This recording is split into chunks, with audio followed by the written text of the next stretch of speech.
Now, let's get to the good stuff, monetization. Here are 5 practical steps to start making money from your digital products. Identify your niche. Find out what you're passionate about and where your skills shine. Whether it's digital art, ebooks, templates, or music, focusing on a niche will help you stand out in a crowded market. Create high-quality products.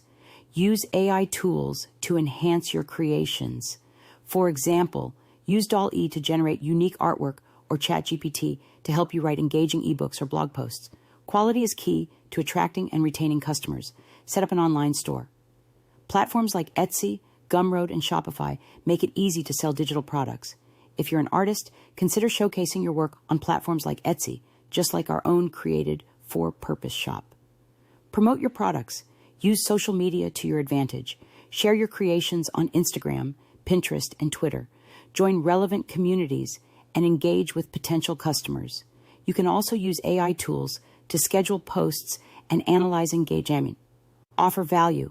Create tutorials, freebies, or behind-the-scenes content to build a loyal audience.